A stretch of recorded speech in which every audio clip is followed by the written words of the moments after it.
Sachant que c'est vrai que cette année, l'année 2018, on a eu une forte recrudescence de l'impact du frelon asiatique et un peu partout, et qui contribue certainement aux mortalités printanières. Et c'est vrai que l'automne 2018 a aussi été extrêmement perturbé à cause de cela. Il y a déjà des ruches qui sont mortes à cause du frelon asiatique, et nous pouvons craindre vraiment un impact important au démarrage de printemps 2019. Ce dont je vais vous parler aujourd'hui, il n'y a rien de vraiment nouveau sous le soleil.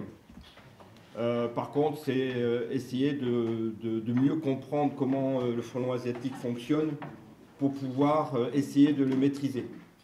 C'est un peu l'affaire de tous. Le frelon asiatique, il ne faut pas trop attendre des pouvoirs publics pour les avoir un petit peu essayer de travailler avec. Ils sont conscients du problème, mais ça s'arrête à peu près là. Donc, suivant la formule où on dit aide-toi le ciel t'aidera, je crois que c'est la meilleure des choses à avoir en tête. C'est essayer de se dire comment moi, apiculteur, ou comment moi, citoyen, simplement, parce que ce n'est pas que les apiculteurs, loin de là, qui sont impactés.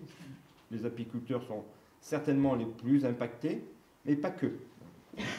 Voilà. Vous le connaissez. Donc il s'appelle Vespa velutina Vespa, parce que c'est une guêpe, une grosse guêpe, parce que les frelons sont des guêpes, c'est des chasseurs. Velutina, je pense que c'est le côté velours, et nigrithorax, c'est son vrai nom, c'est un thorax noir, et c'est tout à fait justifié. Depuis quelque temps, des scientifiques français l'ont rebaptisé le frelon à pattes jaunes. Vous pourrez le trouver comme ça. C'est vrai qu'il se distingue aussi par des pattes jaunes, mais quand on le voit chasser, sa couleur noire avec cette bande orangée à l'arrière, vraiment le caractérise. On le voit de nouveau ici. Alors je pense que vous êtes à peu près tous familiers maintenant avec lui, hein, malheureusement. Donc sa fiche d'identité, donc il est un peu plus petit que le frelon européen.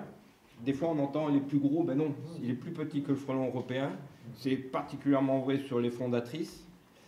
Il fait 3 cm, le frelon européen plus de prêche de 4 cm. Sa couleur, ben, elle est noire, avec cette bande jaune qui le caractérise à l'arrière, sur l'avant-dernier segment. Et les ailes sont très effilées, couleur fumée.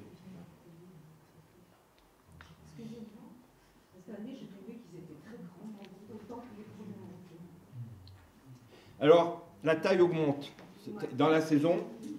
Peut-être qu'on y reviendra tout à l'heure. Alors, ce que je vous propose, c'est, je fais ma présentation.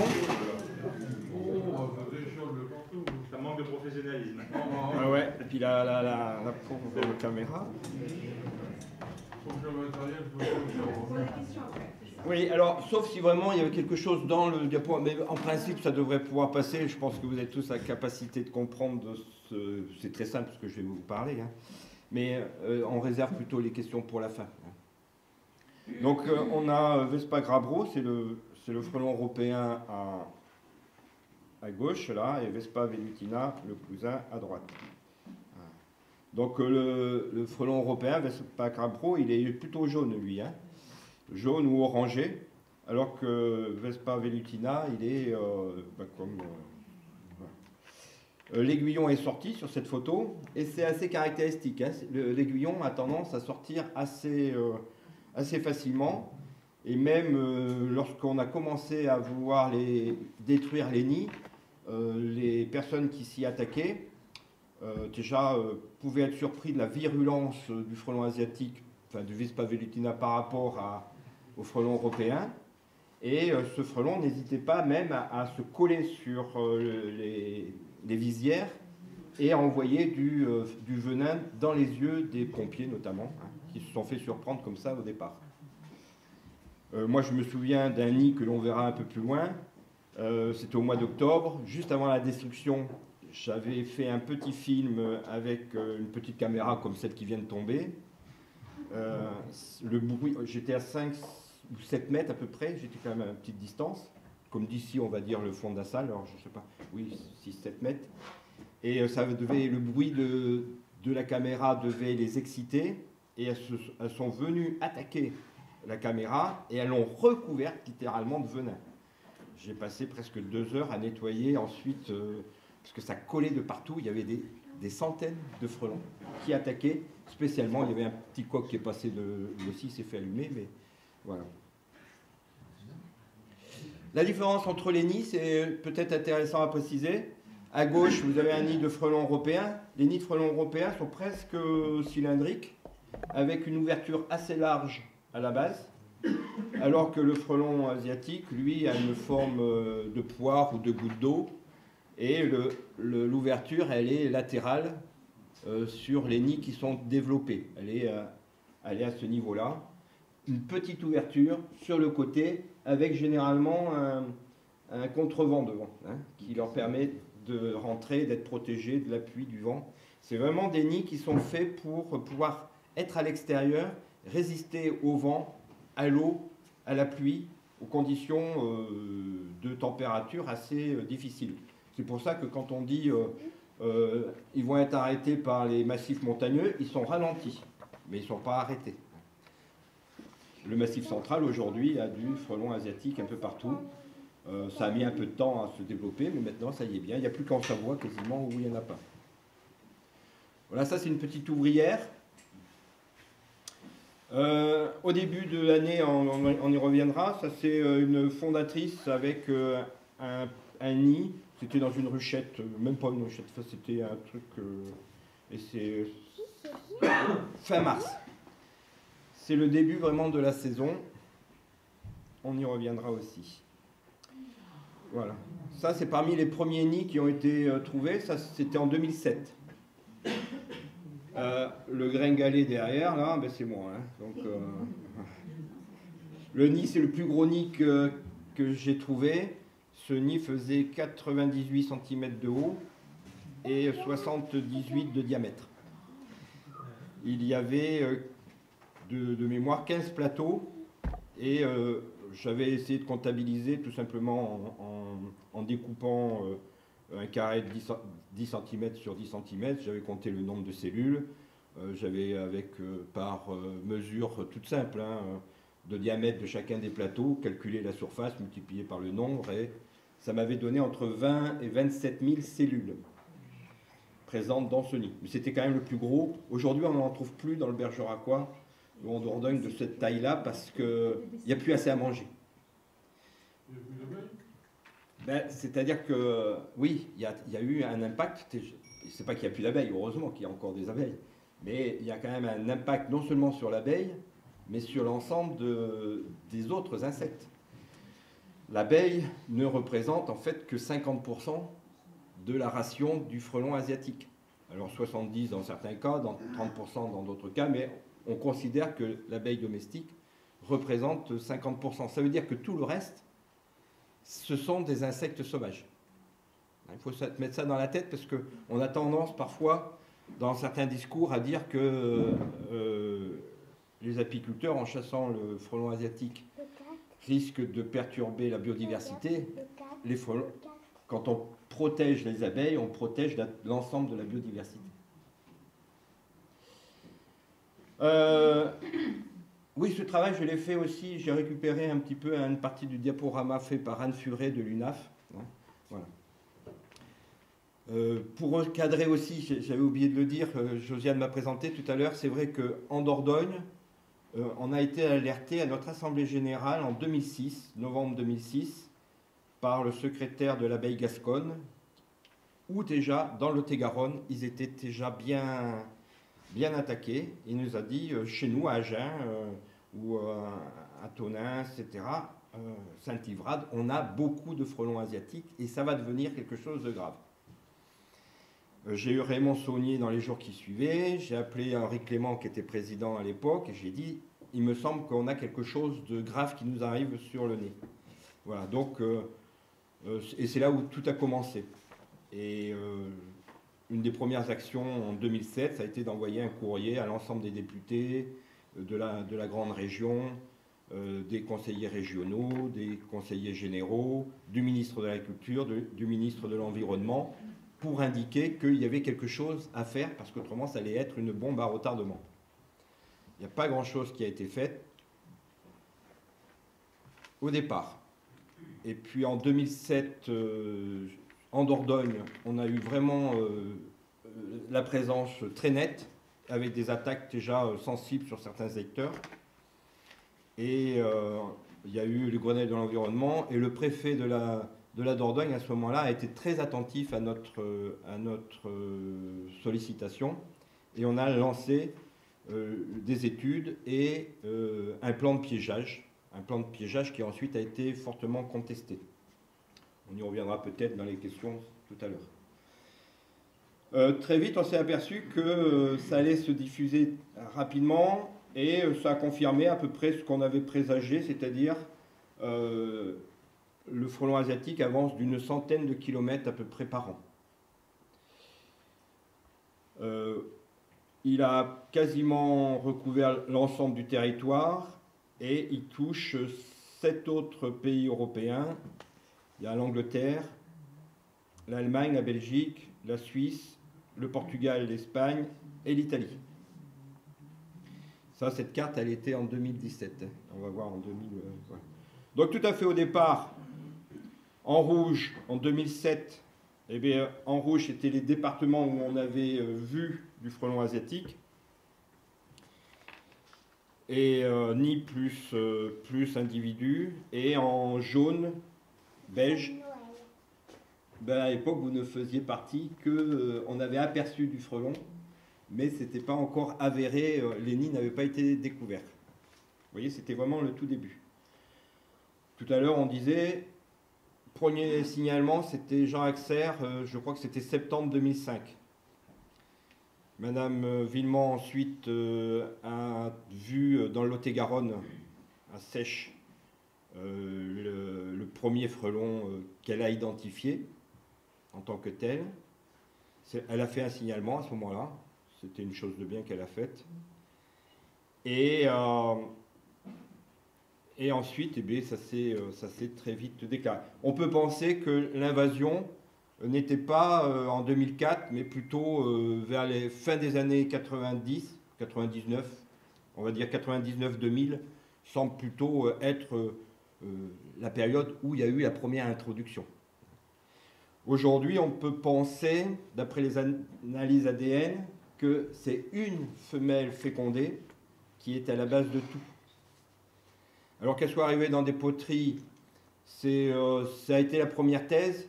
En fait, j'ai parlé de Jean Axer, ça c'était le premier scientifique, mais il y avait eu un observateur non scientifique au préalable qui habitait Tonins, qui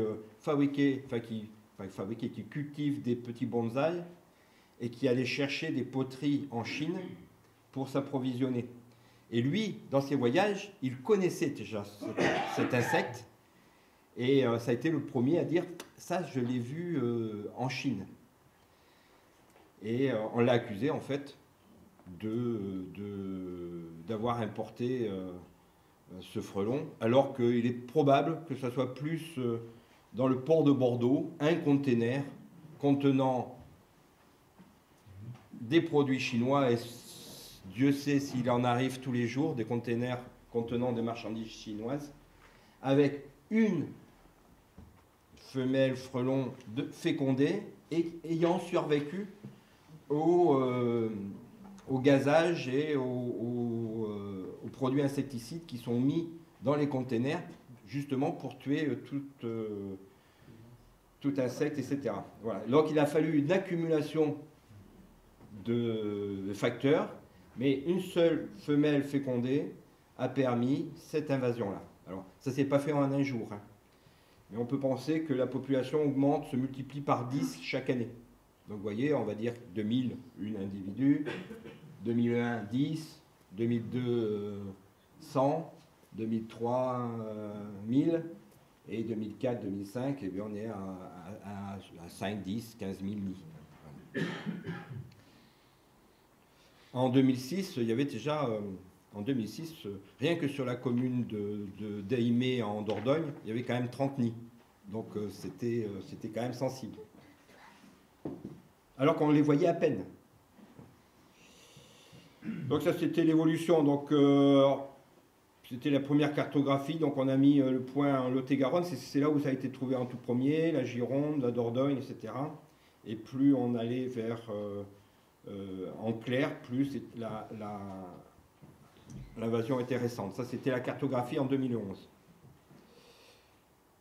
2014. Alors vous voyez, il y a eu un petit coin là qui était la Belgique. Première invasion, elle a avorté. Ils ont vu le nid tout de suite, ils l'ont dégommé et ça a fait qu'elle n'a pas pu se multiplier. Après, maintenant, aujourd'hui, ça y est de nouveau. Ça, c'est donc 2014, 2017. Donc là, on voit l'Angleterre, le Portugal, l'Espagne, l'Allemagne, déjà touchés. Et puis, en fait, aujourd'hui, on a l'Italie en plus. Il me manque une photo, je pense. Donc, ce que je vous propose de voir, c'est le cycle biologique, pour essayer de mieux le comprendre. Alors, en fait, si on fait mois par mois, on s'aperçoit que pendant l'hiver, pour un nid qui va exister aujourd'hui, enfin, qui va exister pendant la saison d'été plutôt, il y a une femelle fondatrice qui va survivre. Alors, un nid va produire plusieurs centaines de femelles fondatrices capables de se reproduire, qui vont être fécondées ou pas fécondées. Donc il faut qu'elles soient fécondées pour pouvoir développer une descendance.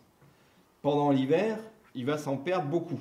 Et ça, vous verrez ça dans la littérature. D'ailleurs, les scientifiques ont tendance à dire qu'il faut laisser faire parce que pendant l'hiver, il y a 98% des individus qui vont disparaître. Peut-être, mais il en reste encore 10 ou 15 par rapport à un nid de l'année précédente. Et c'est là où c'est le problème. Donc, une seule femelle fécondée va pouvoir donner naissance à un nid. L'activité commence réellement, l'activité de construction, d'installation, ne commence réellement que fin mars chez nous. On va voir du frelon, on en voit d'ailleurs déjà. Certains ont déjà signalé du frelon asiatique en vol. Mais elles sont là, mais elles sont comme les abeilles, elles sont tranquilles, on va dire. Le début vraiment de construction, c'est fin mars. Je dirais avec l'arrivée des hirondelles. Ensuite, elle va se mettre à fabriquer un petit nid, comme on a vu tout à l'heure. On va y revenir. Elle va pondre. Elle va chasser pour pouvoir nourrir les larves. Il faut qu'elle aille chercher du bois pour construire le nid. Il faut qu'elle aille chercher de l'eau pour pouvoir approvisionner. En fait, elle fait tout. On l'appelle la reine, mais elle en fait du boulot, la reine. Et elle est seule. Donc, elle pond une petite dizaine d'individus au départ, de petite taille, parce qu'elle est toute seule à pouvoir les nourrir, et elle fait tout le travail. Et il fait froid. Donc elle a d'énormes besoins en nourriture sucrée. Donc c'est là où nous on pourra agir, parce que sa nourriture principale, c'est la nourriture sucrée. Quand les premières larves vont éclore, on va dire au mois d'avril. Au mois d'avril, il y a déjà plein d'insectes dans la nature. Donc pour trouver des protéines pour nourrir les larves, ce n'est pas un problème. J'allais dire, dans l'équivalent de la surface de la maison, elle va trouver suffisamment d'insectes pour pouvoir nourrir les 10 petites larves qu'elle élève. On est d'accord? Par contre, il lui faut énormément d'énergie pour aller chercher le bois, pour chauffer, pour nourrir aussi les larves, etc. Donc, ce où elle va être à la recherche, ce sont de substances sucrées. À partir de fin mai, mi-juin, on va avoir les naissances des premières ouvrières. Alors, à partir de ce moment-là, la fondatrice va rester dans le nid. Elle va maintenir la température, elle va continuer à pondre, à fabriquer, mais elle reste dans le nid et ce sont les ouvrières qui vont aller chasser. Voilà. Donc, à partir de ce moment-là, autant, si on arrive à détruire la reine, on va dire, de la fin mars à la mi-juin, le nid est ratatiné. Après, ça devient plus difficile. Les premières ouvrières naissent, le nid commence à grossir. Alors, voilà.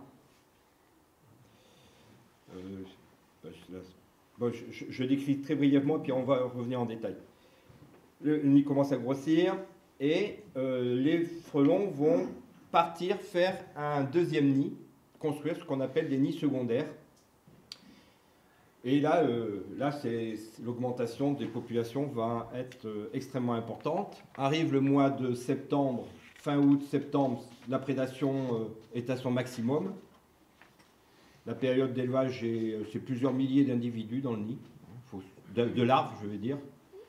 Et il faut nourrir tout ça. Donc il y a énormément de prédation. Après, on arrive à l'automne, les nuits fraîches, de nouveaux besoins de substances sucrées. Et à l'automne, on a les fécondations, à peu près à ce moment-là. Et puis, quand arrivent les premières gelées, on va dire fin novembre chez nous, je ne sais pas comment c'est ici, là, les feuilles d'arbres tombent et on voit les nids. Et les nids commencent à se déserter. Alors, en fait, après, c'est l'hiver. Les nids sont désertés. Pas tout le temps. Il arrive que, surtout les nids qui sont à proximité de ruches, Raymond Saunier, une fois, il a ramené au mois de février un nid comme ça qu'il avait cueilli. Il a ramené ça dans une classe. Et puis, une heure après, il y avait 15 bestioles qui volaient dans la salle de classe. En fait, elles sont aussi à l'abri dans un nid. Normalement, elles n'y restent pas, mais elles peuvent y rester. Les femelles fondatrices se logent dans les tas de bois, dans les murs, dans du tas de foin, dans des pailles, etc., dans les belles meules qui sont à l'extérieur. Elles peuvent être seules ou alors en groupe. Il y a des forestiers qui ont dit, ben moi j'en ai trouvé 8 d'un coup dans une souche. Et pendant ce temps-là, les nids se détruisent progressivement et on s'aperçoit que les oiseaux, maintenant, détruisent très vite les nids. En 2007, les nids restaient presque toute l'année. Le gros nid là, que vous avez vu au départ, c'est un nid qui a été cueilli fin février 2007. Il était intact quand on l'a cueilli. C'est après, en bougeant, qu'il était tellement gros qu'on l'a abîmé, mais au départ, il était intact. Aujourd'hui, il gèle. Dans les jours qui suivent, le nid il est perforé parce que les mésanges, les oiseaux viennent manger aussi des larves parce qu'elles manquent de nourriture. Seules les grosses femelles potentiellement reproductrices passent l'hiver. Les petites ouvrières qui manquent de graisse, elles ne vont pas passer l'hiver. En fait, vous le savez probablement, les guêpes ne font pas de réserve de miel. Elles ne font pas de réserve de nourriture. Elles hibernent, comme l'ours. Les réserves, elles font un peu comme moi, elles les mettent dans leur corps et ça leur permet de passer l'hiver. Les petites frelons ne passeront pas l'hiver. Au printemps, eh bien, elles vont se mettre à chercher des abris. Et je ne sais pas si vous l'avez remarqué, si vous avez des ruchettes pièges ou des trucs comme ça, elles adorent ce genre de choses. L'endroit où elles vont construire les nids sont des endroits abrités du vent et de la pluie. Ça va être sous les auvents de toit. Ça va être dans des ruches. Ça va être dans des caisses. Ça va être dans des bâtiments. Mais les premiers nids ne sont pas à l'extérieur. Ce papier-là, c'est extrêmement fin. Je ne sais pas si vous en avez déjà touché. Mais c'est comme du papier à cigarette, beaucoup plus fragile. Une goutte d'eau qui tombe dessus et c'est cassé. Donc il faut que ça soit vraiment protégé du vent et de la pluie. La femelle, elle est seule, elle est extrêmement discrète. C'est gros comme un citron. Et c'est extrêmement difficile à voir. Alors ça, c'était une photo du 23 mars 2007 ou 2008. Quand le nid se construit, donc c'est d'abord 2 petites coquilles comme ça, avec des petites alvéoles à l'intérieur. L'entrée se trouve à la base. Voilà les alvéoles. Hein. Là, c'était un montage un peu pour voir comment c'était à l'intérieur. Et voilà, c'est entouré par 2 coquilles, un peu comme des coquilles d'œufs. Et là, ça, c'est vu d'en dessous. Et la fondatrice va rentrer par ici. Ça, c'est tout à fait au début. Quand le nid commence à grossir, les étages vont commencer à se construire à l'intérieur par plateaux horizontaux, contrairement aux abeilles qui construisent verticalement. Et l'entrée va se latéraliser, c'est-à-dire que le nid s'agrandit, mais l'entrée reste à peu près toujours au même endroit, ce qui fait que progressivement, elle va se retrouver vraiment sur le côté du nid. C'est la période où la reine elle est vraiment à l'affût de nourriture et de nourriture sucrée. C'est la période où elle est le plus vulnérable parce qu'elle est vraiment elle est seule, elle va à la recherche, elle a besoin de beaucoup de nourriture. Et là, où c'est particulièrement sensible, c'est quand on a quelques jours de pluie, 2-3 jours de pluie, on va s'apercevoir que s'il fait beau, un jour ou deux après, on remplit les pièges de frelons. C'est le moment clé de la lutte contre le frelon asiatique. C'est au printemps, pendant cette phase, entre la fin mars et la mi-juin, où lorsque vous attrapez une femelle fondatrice, vous avez potentiellement enlevé un nid.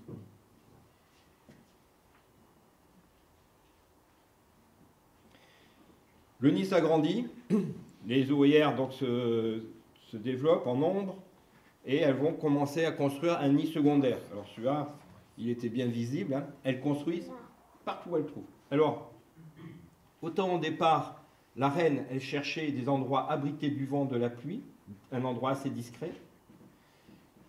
En nid secondaire, elles vont aller dans des endroits où elles sont tranquilles. Donc souvent assez en hauteur, à l'abri un peu des regards, et elles vont vivre leur vie.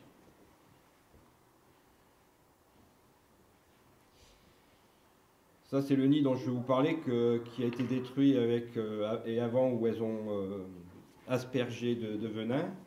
Ça, c'était un des nids que l'on a suivi avec Jacques Blot pendant 3 mois. Et au mois d'août, c'est quand même un nid qui prenait 3 cm de diamètre et 3 cm de hauteur par semaine.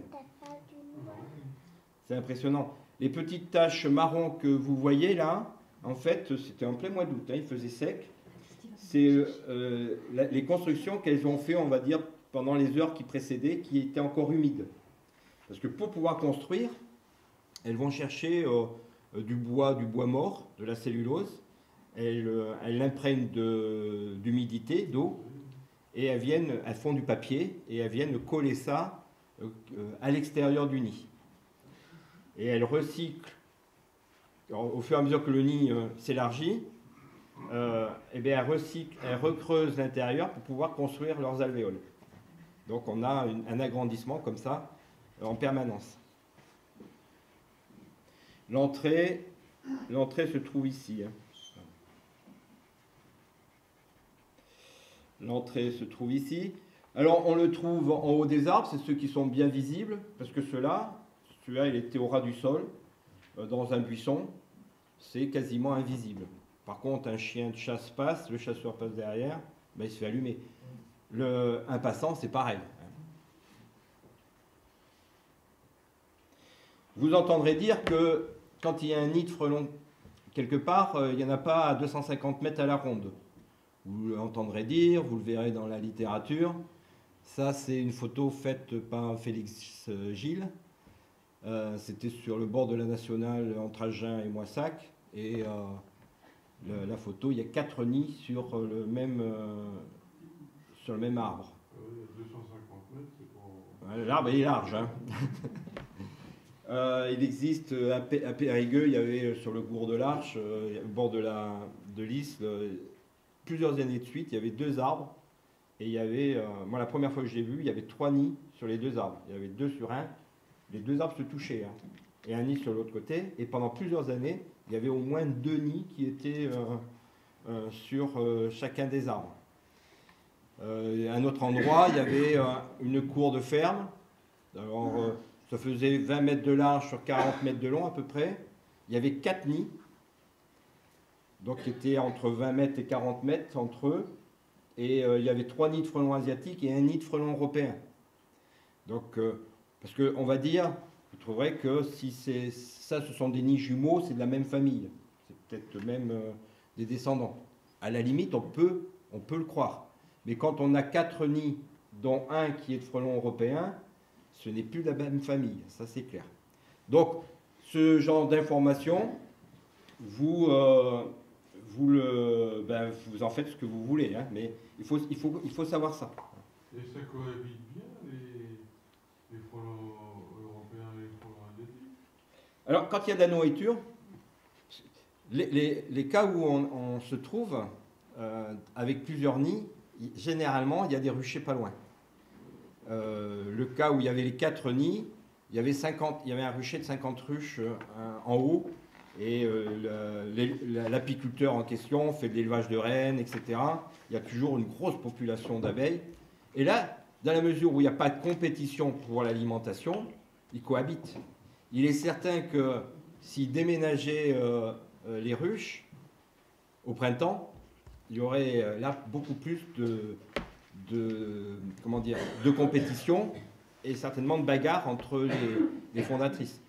Je ne nie pas, à côté de ça, on observe aussi, j'étais détruire un nid chez une personne qui m'avait sollicité, et il m'a dit au printemps, il y avait un petit nid à cet endroit-là, il restait d'ailleurs, il a dit, il y avait 7 fondatrices probablement qui s'étaient bagarrées et qui étaient, et comme c'était du ciment qui était par terre, c'était parfaitement visible. Donc il peut y avoir des compétitions. Mais qui reste quand, en cas de bataille, qu'il y a compétition? Ben, c'est les plus fortes, celles qui ont le plus de capacité, celles qui sont les plus vigoureuses. Ce n'est pas les maladives. Dans la nature privilégie toujours ceux qui ont le plus de capacité à se développer et à survivre. Et donc, dans la mesure où sur ce coin-là, il y avait déjà une forte présence de frelons, elles essayent en effet peut-être de s'accaparer cet endroit-là, et il y a compétition. Mais c'est parce qu'il y a déjà beaucoup de population. Quand il n'y a pas beaucoup de population, les frelons ils s'installent, ils se disséminent, et là presque tout le monde survit. Quand il y a beaucoup d'individus, ben, il faut qu'il y ait du tri. Autrement, tout le monde ne pourrait pas survivre. Donc, elles se bagarrent, mais il en restera toujours une. Et c'est celle-là qui fera du mal à vos ruches. Nous, ce que l'on cherche, quand on fait du piégeage de printemps, c'est essentiellement choper celle qui est déjà dans son nid. Et c'est celle-là qu'on attrape le plus. Celles qui essayent de s'accaparer le nid, elles ne sont pas en train de construire. Leurs besoins sont relativement faibles. Elles n'ont pas de bois à aller chercher, elles n'ont pas de larves à alimenter, elles n'ont pas de larves à chauffer. Donc leurs besoins, à la limite, sont faibles, et assez facilement satisfaisables. Celle qui est à l'intérieur, qui est en train de nourrir, etc., elle a de forts besoins. Donc c'est celle-là qu'on va pouvoir attraper le plus facilement dans nos pièges. Voilà. La structure du nid, elle est celle-ci. Alors, cette photo peut être assez intéressante dans la mesure où on voit comment c'est construit. Donc ça, c'est des plateaux. Là, il est penché, le nid. Hein. Là où c'est blanc, ce sont des cellules qui avaient été occupées 1, 2 ou 3 fois par des larves. Il y a des générations successives de larves. Voilà, donc ça, c'est les vestiges. Sur les côtés, entre les plateaux et l'enveloppe, on a un passage qui est de 2-3 cm à peu près. Et à l'extérieur, on a toute une paroi alvéolée qui protège excessivement bien de la... C'est comme... Enfin, c'est pas sur du polystyrène, j'allais dire. C'est extrêmement bien isolant. Sur la partie supérieure, il y a un triangle. Là, on ne le voit pas, mais il y a un triangle qui est très renforcé pour solidifier le nid et lui permettre de résister à des tempêtes, à du vent, à de la pluie, etc. Voilà. Donc ça, c'était le fin février 2007. C'était le nid qui était énorme. Alors les impacts, vous les connaissez, hein, les impacts en partie, sur les abeilles, sur l'apiculture et l'apiculteur, sur la biodiversité et sur l'homme. Pour l'abeille, eh bien, il y a les frelons qui chassent, qui mangent, qui attrapent les abeilles, les butineuses essentiellement, dans un premier temps. Pour se protéger, les abeilles se mettent en grappe devant, pour éviter que les frelons ne pénètrent à l'intérieur. Et aussi pour accueillir, je ne sais pas si vous l'avez remarqué, les butineuses, elles arrivent et normalement elles arrivent peinardes devant une ruche pour pouvoir se poser. Et quand il y a du frelon, elles arrivent et elles se projettent quasiment dans la grappe. Et les autres l'accueillent et la protègent. Parce qu'en fait, quand il commence à y avoir du frelon en permanence devant nos ruches, eh bien, les ruches, elles sont littéralement assiégées. Il leur faut pourtant continuer à avoir de l'eau, s'il fait chaud. Il leur faut du nectar, du pollen, pour pouvoir élever des larves, pour pouvoir passer l'hiver. Et c'est certainement là où se pose le réel problème. Alors là, il y a quand même 5 frelons autour de cette ruche. L'état de stress est énorme. Alors déjà, si on arrive à positionner des réducteurs d'entrée suffisamment efficaces, on limite le stress des abeilles. Les abeilles peuvent se mettre derrière, un peu protégées. Si c'est grand ouvert, là, le frelon, elles sont obligées d'être en gros paquet devant la ruche pour pouvoir la protéger. Et elles sont mangées. Alors, la prédation la plus importante, c'est pas au printemps. Hein. La prédation la plus importante, c'est fin d'été et puis l'automne. Alors c'est dramatique parce que à ce moment-là, l'effectif de la colonie est en train de baisser, alors que celui des frelons augmente. Et donc là, on a vraiment un réel souci. L'effet sur la colonie, la colonie elle est stressée, elle ne peut plus aller chercher d'eau, de nectar et de pollen. Et qu'est-ce qui se passe dans ce cas-là? Blocage de la ponte. Il n'y a plus de ponte, donc au mois d'août, septembre, octobre, il n'y a pas de renouvellement d'abeilles, il n'y a pas de fabrication d'abeilles d'hiver, et vous connaissez tous l'importance d'avoir beaucoup d'abeilles spéciales hiver, qui sont des abeilles plus grosses, qui elles aussi sont plus charnues, et qui passent l'hiver et qui sont capables au printemps de redémarrer et d'alimenter les larves au redémarrage. Si vous avez que des vieilles abeilles, Jacques Eugénie dit, c'est comme si on demandait à des petites vieilles de 90 ans d'allaiter. Elles ne peuvent pas. Même avec des hormones, on pourrait, mais ça ne marche pas bien. Hein. Alors que, voilà, s'il n'y a pas de renouvellement à l'automne, on n'aura que des vieilles abeilles en petite population. Les chances de survie, au moment du redémarrage, la reine va commencer à pondre, et puis les abeilles ne pourront pas élever, et là c'est l'effondrement. Une colonie trop affaiblie, c'est une colonie condamnée. Alors tout à l'heure, il y avait, c'est Francis, hein, qui expliquait qu'en ayant nourri à l'automne, en ayant fermé, il restait probablement du sirop ou du candy, elles se sont retrouvées un petit peu comme en plein hiver, c'était séquestré avec du candy. Et là, qu'est-ce qu'elles ont fait? Elles n'avaient qu'une seule chose à faire, c'était à aller chercher le candy en haut. En allant le chercher, elles se retrouvent avec du nectar, avec un peu de pollen à côté. Ça fabrique de la gelée royale. Automatiquement, la reine en reçoit, la reine se remet à pondre et l'élevage est relancé. Alors, séquestrer les abeilles comme ça, c'est peut-être pas à conseiller, surtout s'il fait trop chaud. Mais pour des petites colonies qui sont vraiment des petits trucs qui ne passeraient pas l'hiver, ça serait peut-être en effet une solution. Il y a aussi un autre problème, c'est qu'on va concentrer les abeilles qui sont un peu atrophiées. Vous savez, les ailes atrophiées, c'est lié à quoi ça? C'est lié aux varrois. Hein. Donc tous les varrois vont rester dans la ruche, alors qu'autrement, ils pourraient être un petit peu évacués. Alors c'est limite, mais voilà. Oui, là c'est assez dramatique. Hein. Ça n'est pas mal non plus. Quand on voit ça, je ne sais pas comment vous êtes, mais moi, quand j'ai vu ça, je me suis mis à pleurer, quoi, hein, la première fois. Après, c'est la rage qui arrive. Alors, quels sont les ruchers les plus à risque? C'est les petits ruchers. On peut dire que un nid, s'il y a 5 ruches, elles ont une chance sur 2 de survivre. En dessous de 5 ruches, il y a très peu de chances de survie.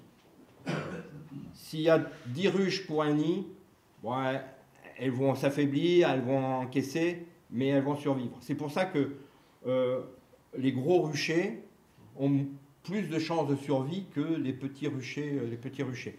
C'est aussi une des raisons pour lesquelles on a dit oui, mais les petits apiculteurs, ils ne savent pas gérer leurs ruches, et alors que les gros apiculteurs, ils savent mieux gérer et à survivre mieux. Alors, c'est vrai que les gros apiculteurs, ils n'hésitent pas à nourrir pour pouvoir aider leurs abeilles, mais c'est surtout le ratio 1 sur 5. Hein, voilà.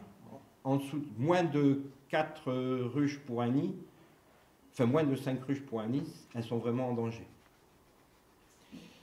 Vous l'avez remarqué aussi, le frelon est un citadin. Il aime bien les coins où il y a les villes. Bon, il est certain qu'on les voit mieux en ville qu'en pleine campagne dans les bois. Ils aiment bien l'eau. Ça, c'est un des facteurs. C'est pour ça que là, vous avez tout pour plaire. Là. Vous avez tout ce qu'il faut. Ils aiment bien les endroits où les abeilles se trouvent bien. Je dirais même, ils aiment bien les endroits où les essaims aiment se poser. Et ça, c'était une caractéristique en 2007. Donc pour nous, c'était vraiment l'année de l'invasion. 2007, j'ai détruit presque une 50aine de nids. Et sur la 50aine de nids, j'en avais une 30aine qui étaient sur des arbres ou des arbres voisins, d'endroits où j'étais venu chercher des essaims dans les 10 années qui avaient précédé. J'arrivais, puis je disais, mais je connais ce coin-là. Je suis venu chercher des essaims, et un essaim il y a 5 ans. Et c'était autour de Bergerac, et c'était incroyable. Incroyable. Aujourd'hui, il n'y a plus d'essaims, hein. On n'en trouve plus.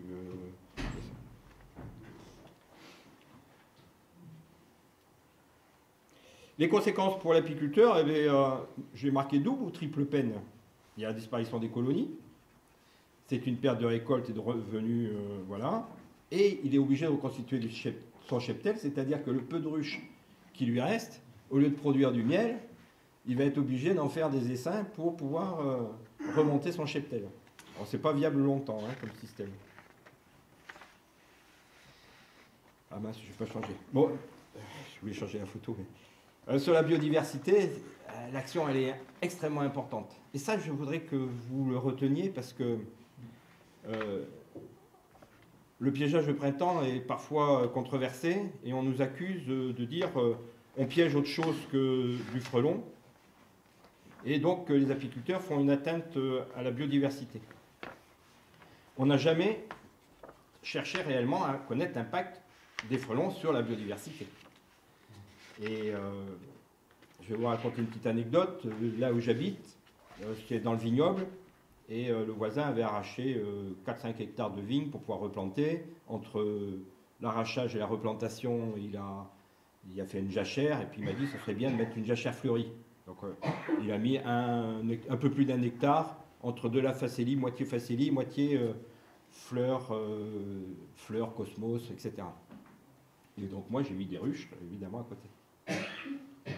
J'avais bien piégé, jusqu'à début septembre, impeccable, j'avais pas de frelons. Et puis vers le 10 septembre à peu près, arrivée de frelons.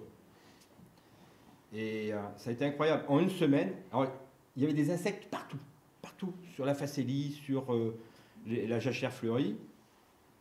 Et c'était fabuleux. Mais à partir de l'instant où sont arrivés les frelons, alors ils sont arrivés en nombre, hein, et bien en quelques jours, il n'y avait plus d'insectes qui venaient butiner. On voyait les frelons survoler, on voyait les frelons devant les ruches, mais on ne voyait plus d'abeilles, on ne voyait plus d'insectes. Et ce n'est pas que des abeilles, hein, c'était toutes sortes d'insectes, des papillons, des abeilles sauvages, puis plein d'autres abeilles que je ne connaissais pas. Et là, en quelques jours, disparition des insectes, il n'y avait plus que le frelon. Donc on peut penser, ça a été probablement une des choses les plus remarquables à ce niveau-là. On peut réellement se poser la question, est-ce qu'ils ont fui les lieux de butinage à risque? C'est probable. Et puis après, il y a eu aussi la prédation, ça c'est clair aussi.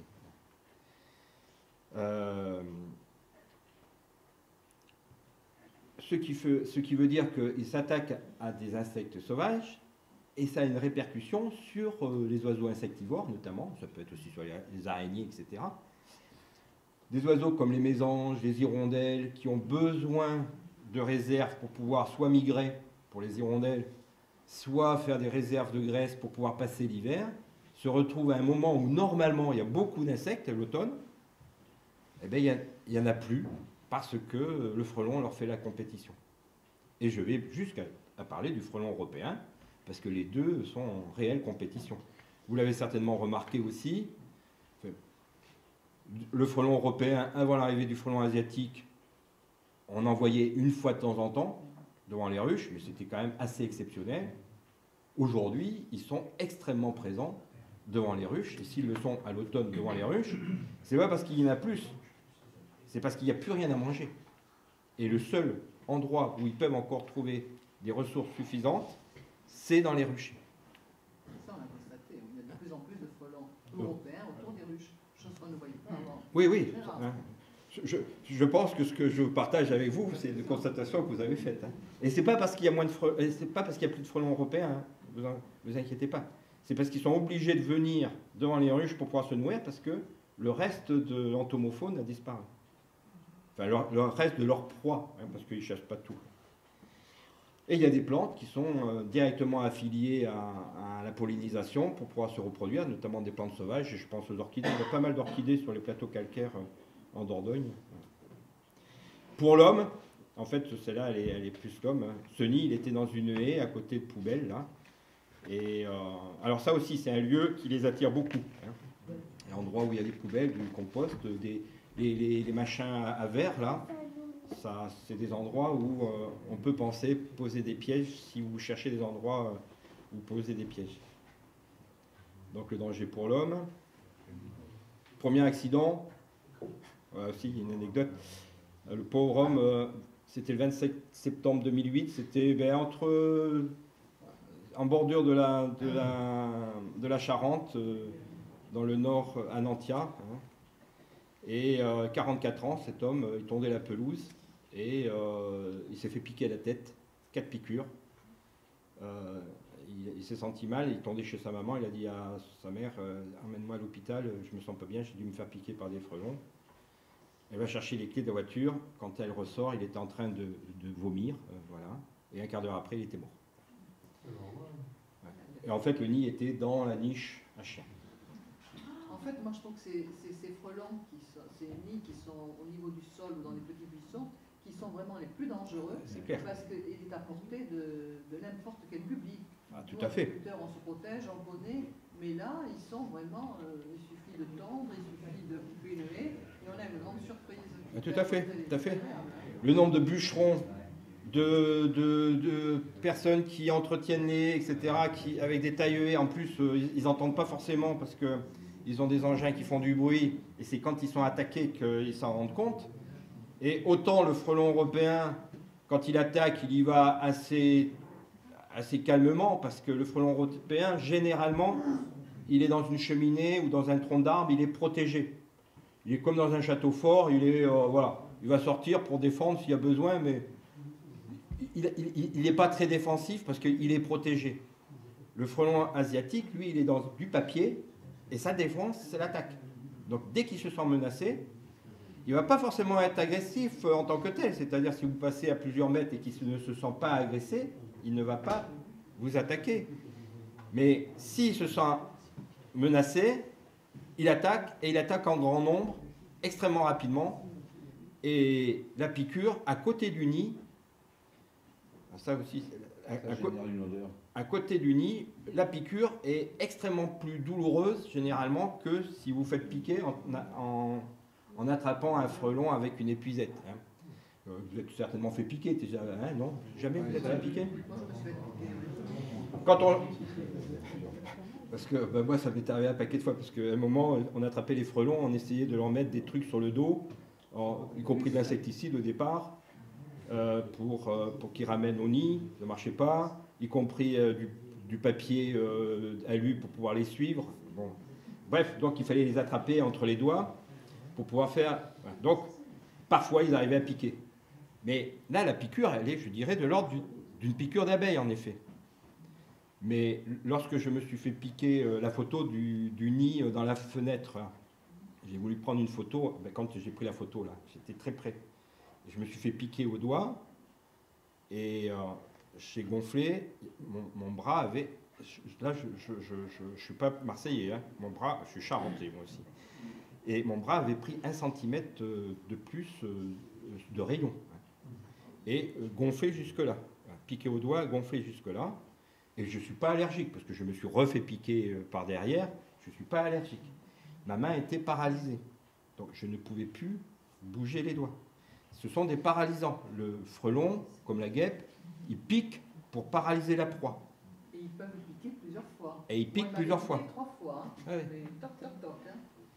D'ailleurs, c'est une des explications pour lesquelles, quand vous faites piquer à côté de vos ruches, si vous faites piquer, la dose est bien plus faible, parce qu'en fait, lui, il se défend, il va vous injecter un peu de venin, mais comme il a chassé plusieurs fois dans la journée, il a déjà injecté plusieurs fois du venin, et sa poche, elle n'est pas pleine, et il ne cherche pas à défendre le nid. Donc, il injectera peut-être pas totalement le venin.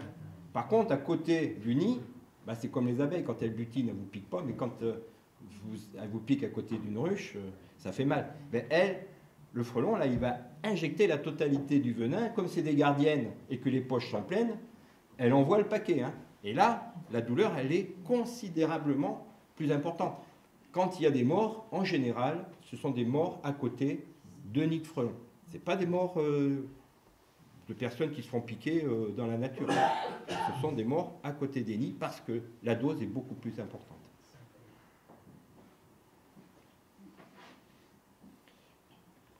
Là, typique, là, vous voyez, le nid, il est là. Il y avait une piscine juste à côté, 2 maisons derrière. S'il y avait un enfant qui était venu avec une... Imaginez, je vais essayer de faire vite. Ça va ? Un enfant qui venait avec un ballon, elles sortent, l'enfant arrive et il se fait allumer, quoi. Hein. Les morts, en 2012, il y a eu 4 morts rien que dans le département de la Gironde. Vous verrez que c'est pas dangereux. Hein. Et que font les pouvoirs publics? On dit que c'est parce que les personnes étaient allergiques. Bon, sur les marchés, voilà. Les 3 piliers de la lutte, c'est peut-être ça qui vous intéresse le plus. C'est le piégeage de printemps des fondatrices, on a déjà commencé à en parler, la destruction des nids, le piégeage de saison et la protection des ruchers.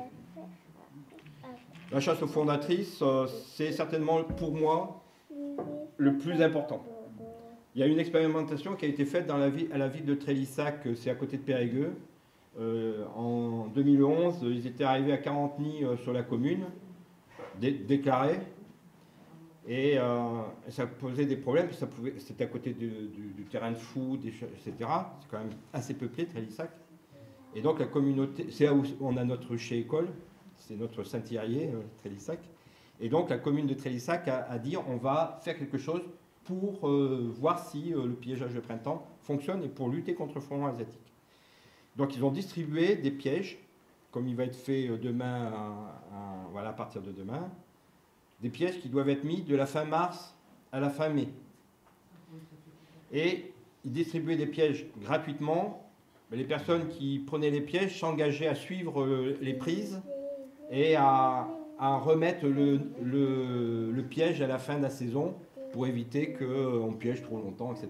C'était très cadré.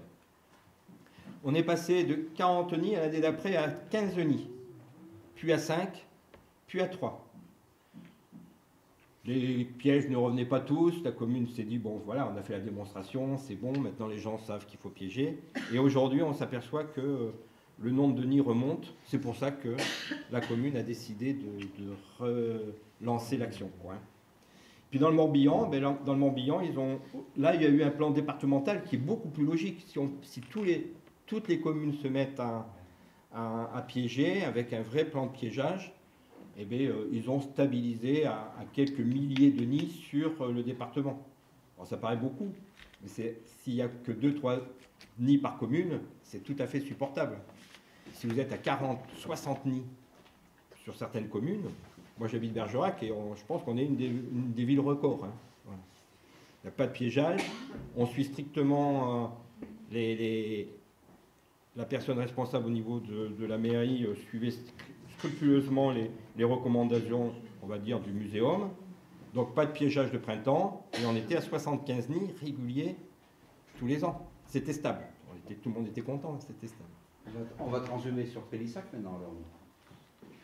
L'idéal serait plutôt, si tu m'as bien compris, Francis, c'est que vous mettiez en place un système de piégeage. Il y a eu quelque chose de fait en Charente, mais ça a été abandonné, donc il n'y a plus d'accompagnement des pouvoirs publics. Et aux dernières informations, il y a un courrier qui avait été envoyé au département pour le sensibiliser en disant attention, danger.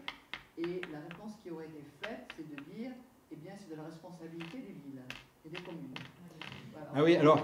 On a balancé là-bas. Il y a quelques années, au niveau du Conseil général, ils prenaient en charge. C'est ça. Oui, mais c'est. Ça a été abandonné. Et maintenant, les communes sont complètement démunies. Ah oui, parce que en fait, autant le piégeage de printemps, c'est préventif et on limite considérablement. Ah oui, parce que Trélissac avait, en plus, s'était engagé, la commune s'était engagée avait passé une convention avec un désinsectiseur. C'était 80 € le nid. Tous les nids déclarés, la commune s'engageait à financer la destruction totale.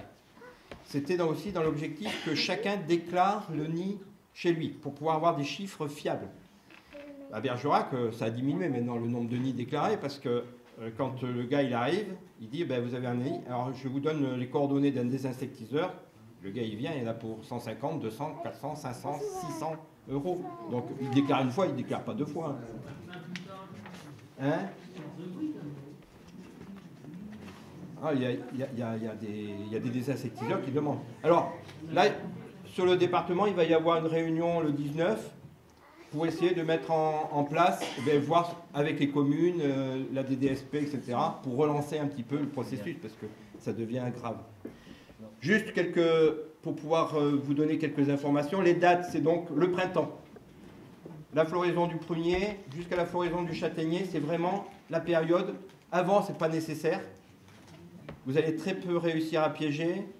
Et en plus, si vous piégez, vous risquez d'attraper d'autres insectes.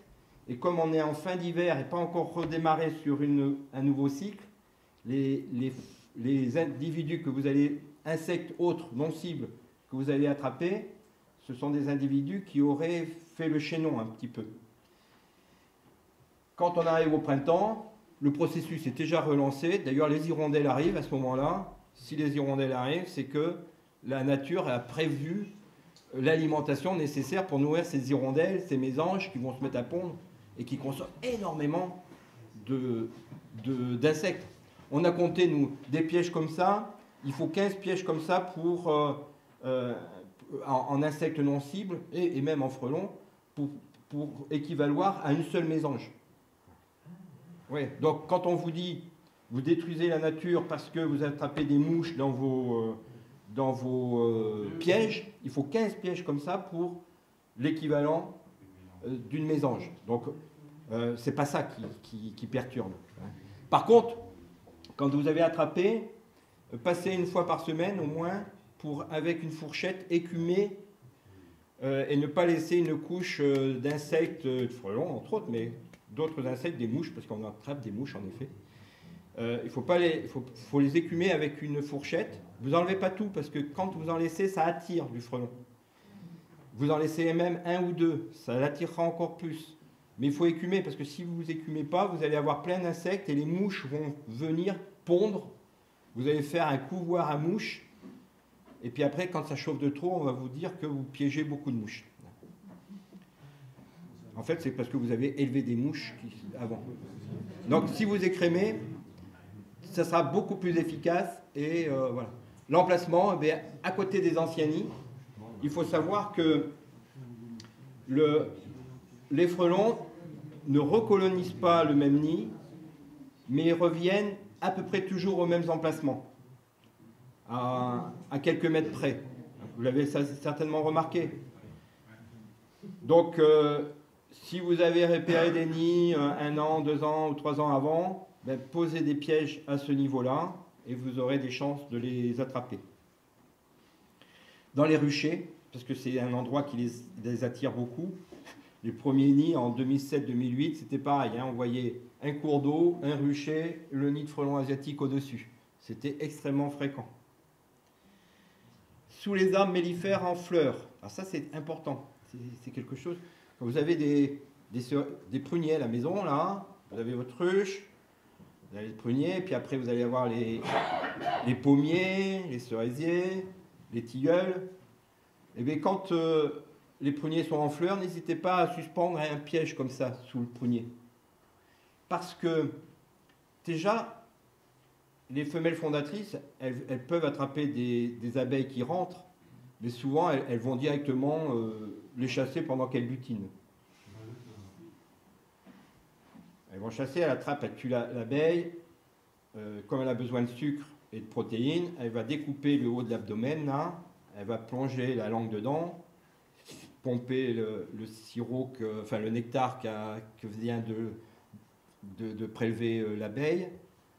Elle se gorge de miel comme ça, et puis elle découpe le thorax, pour ne garder que le thorax. C'est là où il y a les muscles, et elle ramène ça à ses larves. S'il pleut, il n'y a plus d'abeilles dehors. Plus d'abeilles et plus d'autres insectes.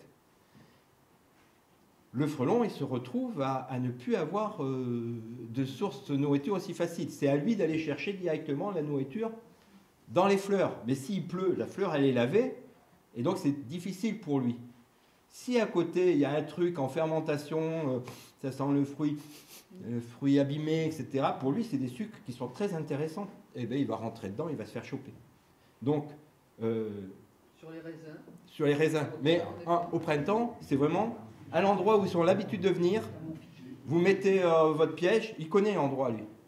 Et c'est le jour où il va pleuvoir, où il va se faire choper. Voilà. À côté des composteurs, à côté des trucs à bouteilles, voilà. J'ai pas tout mis, hein, mais... Alors donc la chasse aux fondatrices contestée, inutile, et bien on s'aperçoit que quand on passe de 40 à 3, eh bien, à 40 c'est invivable pour les ruchers, à 3 nids sur une commune, ça passe, il n'y a plus de soucis, hein, ça passe. Surtout s'ils sont disséminés, il y a suffisamment d'insectes, ça passe. Contre la biodiversité, ben non, hein, le piégeage de printemps, soyez confiants en ça, en protégeant les abeilles, vous protégez le reste de la biodiversité. Parfois on lit qu'il ne vaut mieux pas piéger dans le rucher même, pour ne pas attirer justement des frelons.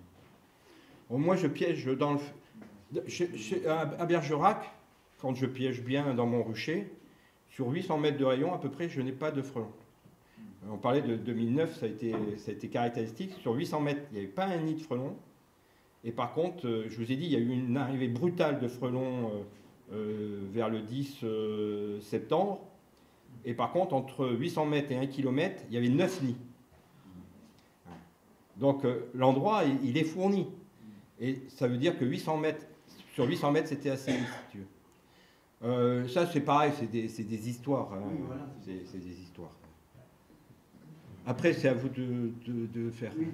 1 kilomètre, ça ne les arrête pas. Hein? 1 kilomètre, ça ne les arrête pas. 1 kilomètre, ça ne les arrête pas. C'est pour ça que... Mais au départ, la prédation, elle est reculée. Parce qu'en fait, au fur et à mesure, le nid, il augmente. Donc, la femelle, elle est seule au printemps. 15 individus au mois de juillet, 100 au mois d'août, 1000 au mois de septembre, 2-3 000 après en octobre-novembre.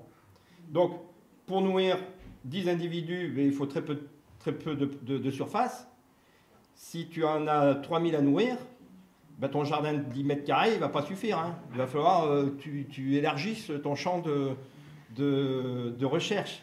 Et tout à l'heure, on parlait au départ, quand elles naissent, les premières ouvrières, elles sont de petite taille, parce qu'en fait, comme elles sont peu nombreuses, il y a peu de compétition, elles n'ont pas besoin d'aller chercher loin la nourriture, elles n'ont pas besoin d'être puissantes, elles ont besoin d'être nombreuses, parce que s'il y en a une qui se fait manger, 1 sur 10, c'est pas pareil que 1 sur 5. Donc, elles ont besoin d'être nombreuses, mais elles n'ont pas besoin d'être grosses.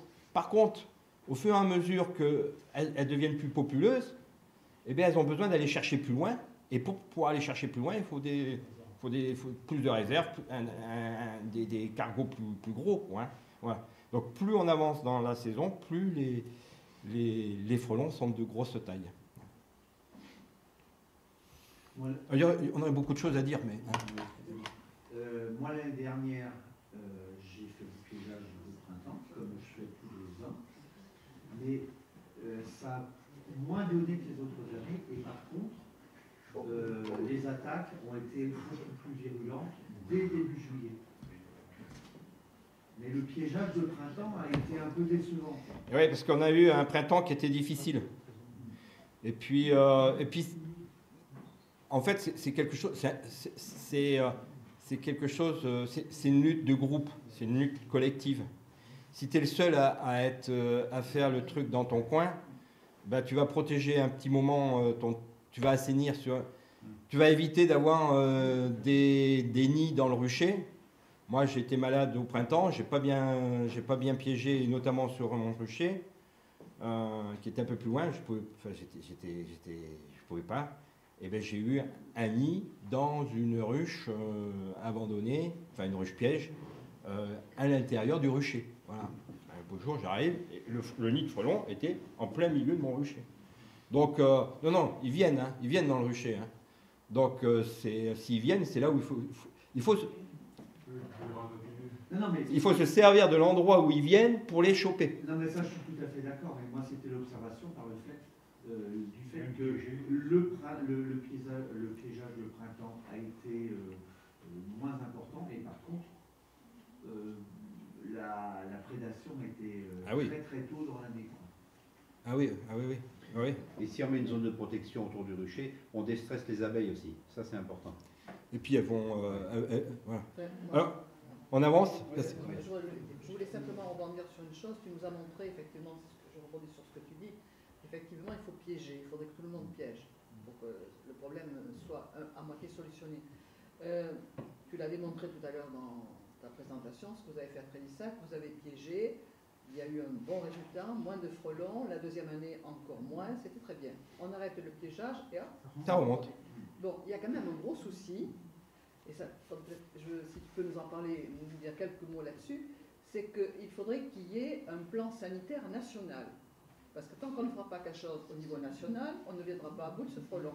Alors je sais qu'à un moment donné, on a tenu les propos au niveau du muséum suivant, c'est de dire que de toute façon, entre le frelon asiatique et l'abeille, à un moment donné, il y a un équilibre qui allait s'établir. C'est vrai, quand tu n'auras plus d'abeilles, voilà. Le frelon, il va ralentir parce que... Tranquille, voilà. Or, actuellement, le frelon n'est pas classé, il est dans la classe invasive, c'est ça? Il est classé comme espèce exotique invasive. Espèce exotique envahissante. Envahissante. Il faudrait qu'il soit classé dans la... En catégorie 2. Ce qui veut dire que catégorie 2, c'est avec la possibilité, si vous repérez un nid de frelon asiatique chez votre voisin, et qui ne veut pas accepter que vous alliez le détruire ou que vous financiez un désinsectiseur pour le détruire, dans ce cas-là, on peut saisir le préfet pour qu'il le fasse autoriser la destruction. Qu'il fasse autoriser, mais la destruction, elle reste à votre charge. Mais là, on passe à une autre dimension. En catégorie 1, normalement, il y a une lutte obligatoire. Voilà. Donc on oblige la personne à détruire le nid. C'est un plan sanitaire. C'est un plan sanitaire comme on a pour les termites, comme on a pour d'autres... voilà.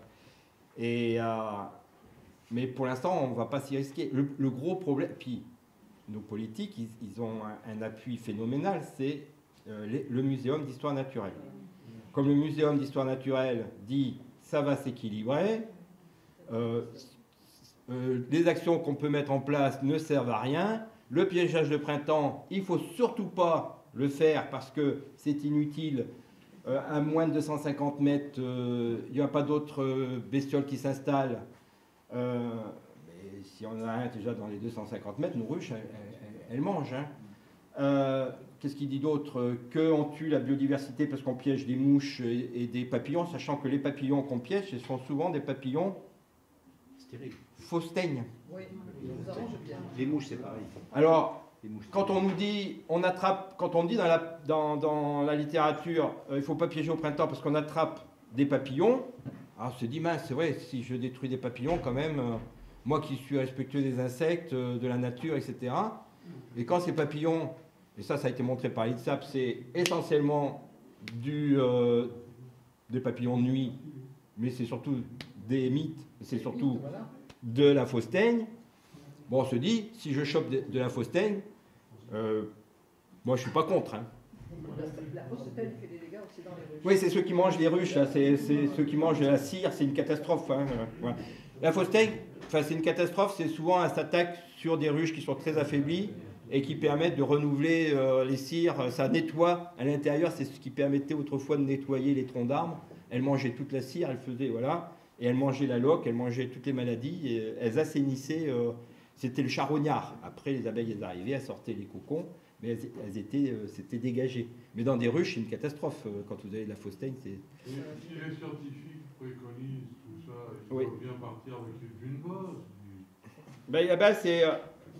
on en reparle, s'il vous plaît. Je finis mon exposé, et on en reparle après, s'il vous plaît. Hein. Là, il y a beaucoup à dire. Là, c'est... Par contre, on peut améliorer la sélectivité. La sélectivité, d'ailleurs, je l'ai marqué, c'est un point à améliorer. Mais c'est pas ce qui va mettre en danger la biodiversité. Hein. Si on respecte, si on fait l'écumage, si on met à des endroits, uniquement aux endroits où on peut attraper du frelon asiatique, il ne s'agit pas de mettre des pièges partout. Hein. On met des pièges et on voit les endroits où on piège. Sur Trélissac, il y a une cartographie, il y a des personnes qui arrivaient à choper 100 frelons avec un seul piège à certains endroits, et leurs voisins à côté, ils ne chopaient rien. Bon, on ne va certainement pas dire il faut que le voisin qui ne chope rien, il continue à mettre. Ça ne sert strictement à rien. Qu'il enlève son piège et puis... qu'il mette ailleurs ou pas du tout. Mais soit il ne sait pas faire, soit ce n'est pas le bon emplacement. Soit il ne met pas des bons appâts, etc. Donc, on ne les met que là où ça marche. Hein. D'accord? Et vous verrez, ça ne marche pas partout. Et puis, il y a des années où ça marche à des endroits, et puis d'autres où ça marche moins bien. Hein. Mais quand même, on apprend à le faire. Ça, c'est plus le piégeage d'automne. Et là, vous voyez, la sélectivité, c'est quasiment que du frelon asiatique dedans. Mais c'était, en fait, c'était un endroit où j'avais fait fondre de la cire. Ça attirait, il y avait des opercules. J'ai laissé venir le frelon, et quand il a été bien entraîné à venir, j'ai sorti mes opercules, j'ai mis du sirop de nourrissement, un peu d'opercules dont ils avaient l'habitude, j'ai posé à l'endroit, et c'est la technique de l'appâtage. Et là, ça rentre, tout ce qui vient, ça rentre. Et là, les abeilles n'y vont pas s'il y a du sirop? Et c'est surtout quand tu as du frelon dans un piège comme ça, dans ce type de piège, tu mets ce piège entre deux ruches. Autrefois, j'avais des photos. Un bambou, là, j'ai vu que vous avez des beaux bambous, ils sont trop gros. Tu accroches ce piège-là. À partir du moment où il y a un frelon dedans, tu vois les abeilles, elles rentrent comme ça et elles ressortent. Arrivées au niveau du goulot, elles ressortent. Ce qu'elles ne peuvent pas faire dans les pièges NAS. Hein. Mais dans ce type de piège, elles ne rentrent pas. Et moi, je piège à l'automne aux endroits où il y a du frelon. Hein. Il ne s'agit pas de piéger nos abeilles, hein, mais dans les endroits où il y a du frelon, je piège avec du sirop de nourrissement, plus du miel. Hein, du miel de bruyère qui sent bien et qui attire bien le frelon, qui pourrait aussi attirer les abeilles. Mais à partir du moment où il y a du frelon dans le sirop, et il n'y a plus les abeilles ne rentrent plus, avec ce type de piège.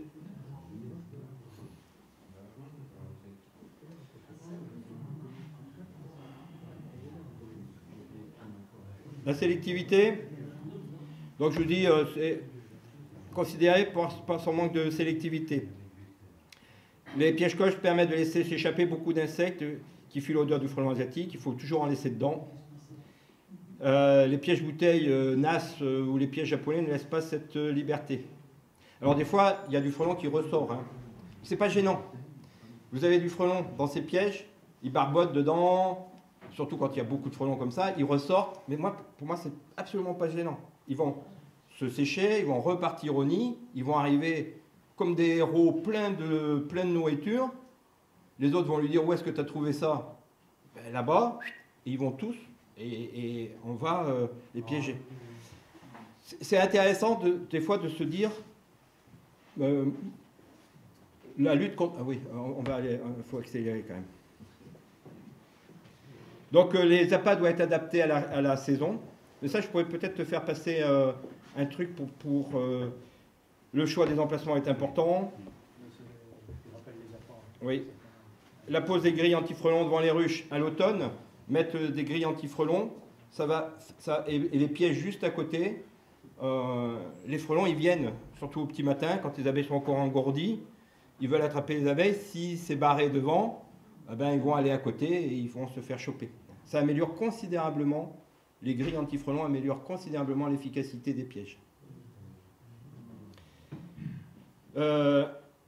L'appâtage quelques jours à quelques dizaines de mètres avant la pose des pièges améliore l'efficacité et la sélectivité. Il faut aussi dire aussi qu'un nid de frelon consomme des kilogrammes d'insectes à une période de baisse de population et qui mettent en grande difficulté ces mêmes espèces, ainsi que les oiseaux migrateurs et sédentaires. Il est moins grave dans ce discours, si vous voulez, il est moins grave de choper un insecte au mois d'avril, où on est en pleine expansion des populations. Il est moins grave de perdre une abeille au mois d'avril-mai que d'en perdre une au mois de novembre. On est d'accord? Mais là, on est exactement dans ce cas-là aussi. Ce piège japonais, alors certains l'apprécient. Moi, je trouve qu'il est trop petit. Avec 10 frelons dedans, on a l'impression qu'il est archi plein, alors que les autres, ils peuvent contenir 300 frelons. Hein, tout à l'heure, le piège plein qu'on a vu, c'était 300 frelons. Hein. Voilà. Bon, ça, c'était le premier piège sélectif qu'on avait essayé de mettre en place. Si on piège bien au niveau du rucher, on est à peu près protégé sur 800 mètres. Après, 1,2 km, 1,3 km, c'est à peu près la distance de prédation. Si on positionne, ça c'est très théorique, hein, mon truc, des pièges dans cette zone-là, on va se retrouver avec une zone protégée plus large. C'est-à-dire, en gros, que si on vous demande de venir détruire un nid de frelons, etc., que vous les détruisez ou ne le détruisez pas, mais que vous remettez un piège en expliquant comment il faut faire tout autour de vos ruchers, les gens ils sont tout à fait partants pour le faire, hein, souvent, hein, et vous êtes protégé beaucoup plus largement.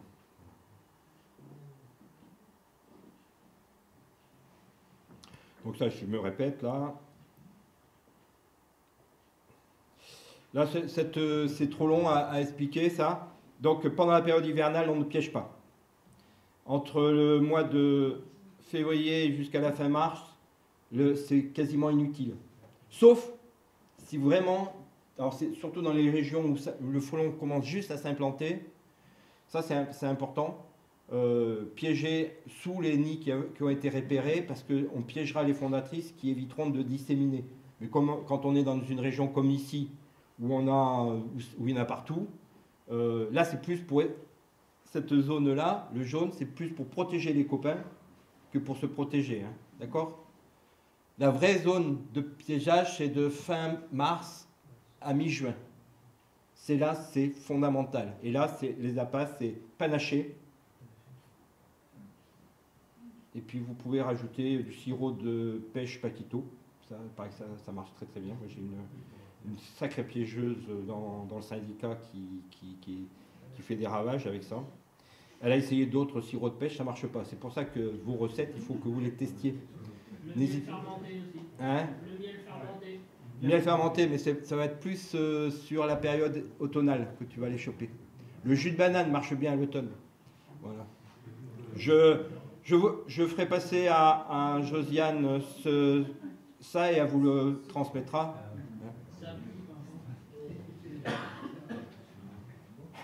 Tout à fait au début, pour faire les grilles anti-frelons, eh bien, on avait fait ça. Hein, on mettait une cale de 5 mm et puis on renversait la grille voilà, puis ça peut suffire pour faire des grilles anti-frelons pas chères. On avait réussi à faire des grilles anti-frelons avec des arcades chez Nico, mais ça a été abandonné malheureusement. Hein? Alors ça dépendait en effet. C'est les grosses abeilles, alors, hein? Bah, tu pouvais mettre une trappe à pollen, ouais, mais C'est vrai, alors il y en a qui sont pleins de ça. Mais moi j'ai des petites abeilles noires et j'ai pas ce problème-là à l'automne. À l'automne, hein. Il y a peu de rentrée de nectar où je suis, donc ça posait pas de problème. Hein? En fait, il faudrait les deux, mais Nico, il n'est pas prêt à ressortir des... voilà, ça coûte trop cher de faire des moules. Voilà. Certains sont très contents de la muselière. Parce qu'il n'y a pas de planche d'envol. Ouais. Il y en a même qui mettent des filets autour des ruches. Mais en fait, on peut aussi réfléchir dans un sens inverse, c'est un peu toujours dans la logique que je vous ai donnée jusqu'à présent, à savoir que le rucher peut être un lieu d'attraction. Il faut savoir aussi que ce n'est pas le seul endroit où les frelons chassent les abeilles. Tout à l'heure, le nid qu'on a vu dans la fenêtre, c'était chez un fraisiculteur qui faisait aussi des framboises sous serre.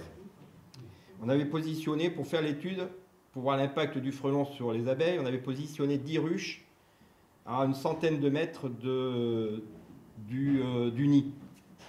Et ce que l'on s'est aperçu, c'est quand même qu'à l'automne, il y avait du frelon asiatique en permanence devant les ruches, vous en doutez bien, mais que les 2/3 des frelons revenaient des serres.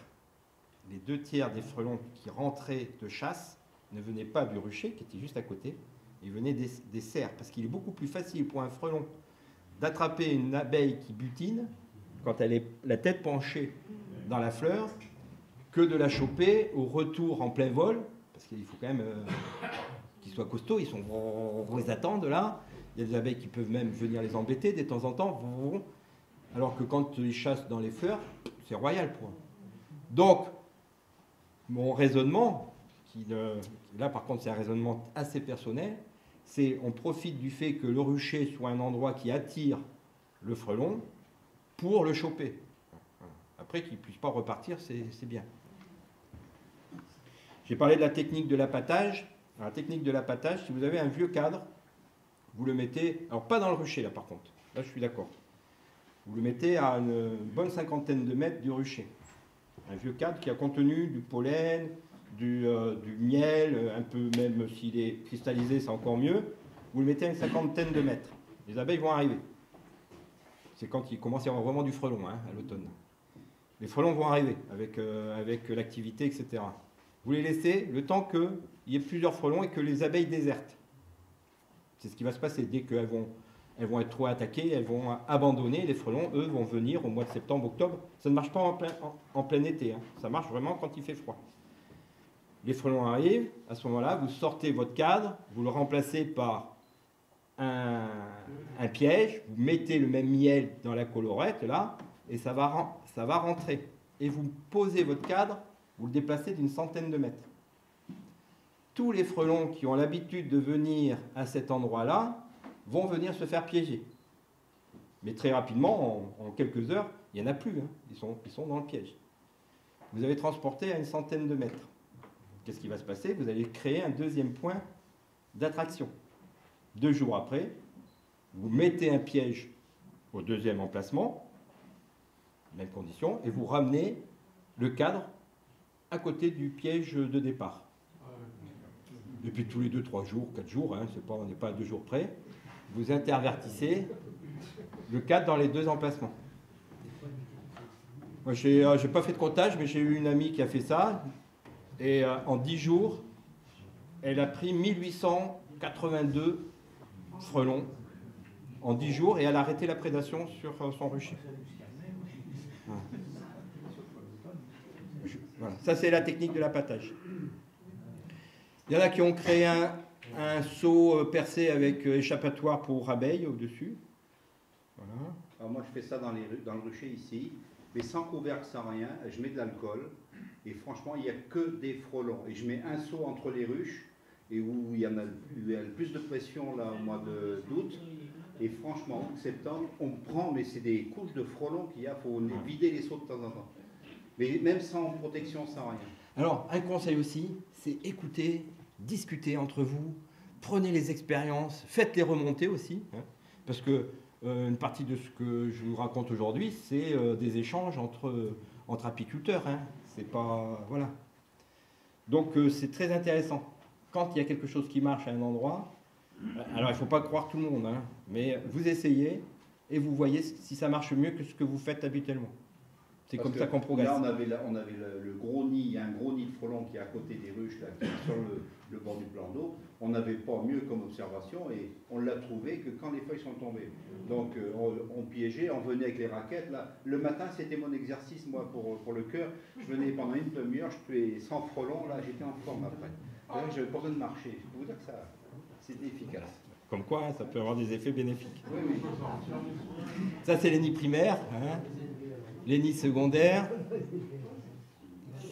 Dans la destruction des nids, on peut. Ça, c'était pour détruire des nids avec des insecticides. Donc, avec un compresseur, une perche. Ça a été la première technique qu'on a utilisée. On mettait l'insecticide ici. Et c'est les trucs à gasoil, là, vous savez. On piquait dans le nid, ça marchait. Hein, mais voilà. C'était un peu lourd. Deuxième méthode qui a été mise en place, c'est employée beaucoup en Dordogne et en Gironde, parce qu'on est des pays viticoles, mais je crois que la Charente aussi. Hein, il me semble qu'il y a un truc qui s'appelle le cognac, un truc comme ça. Non, c'est pas ça. Pinot aussi. Et donc le SO2, c'est utilisé en viticulture. Et c'est bien parce que ça permet, ça coûte pas cher, hein, on détruit un nid en termes de produits pour 50 centimes d'euros. Une fois que l'investissement est fait. Hein. Voilà, donc c'est du gaz sulfureux, c'est du SO2. On a un monodoseur, là, ça s'appelle comme ça.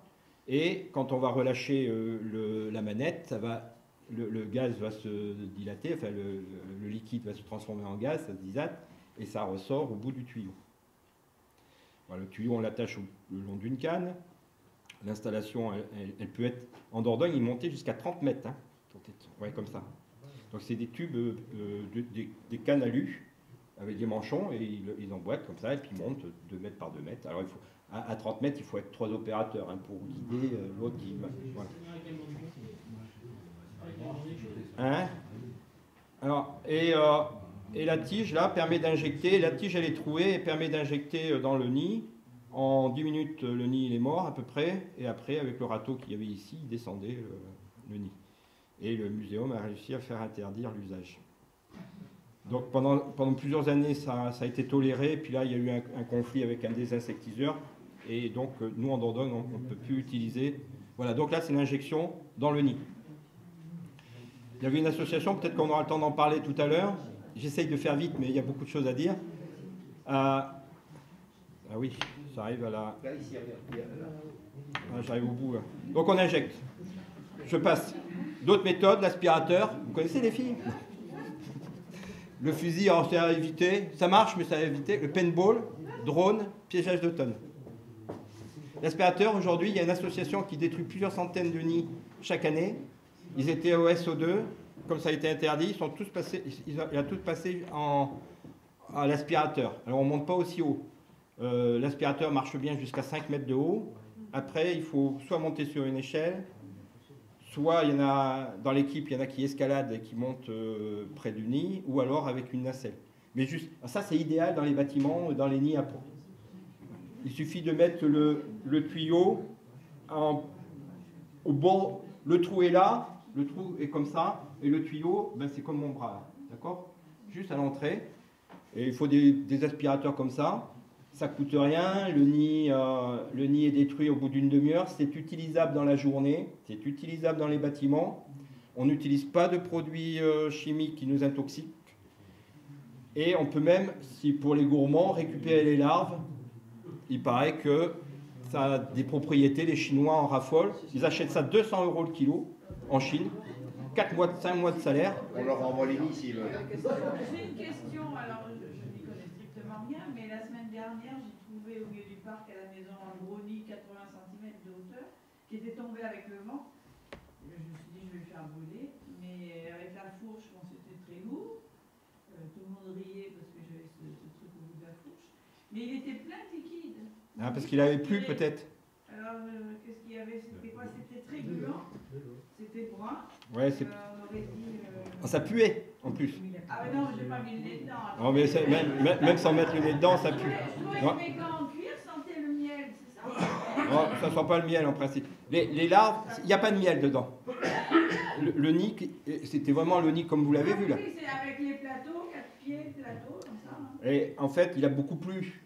Oui. Donc, si vous voulez, il restait certainement des larves.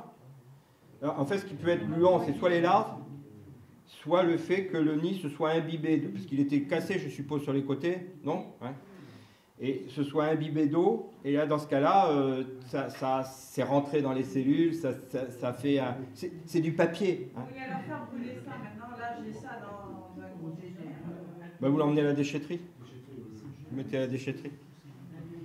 Ça ne peut pas brûler, non? Bah, si c'est gorgé de flotte, mettez à la déchetterie. Ça marche. Alors, le secret pour que ça marche, la technique, il faut attacher le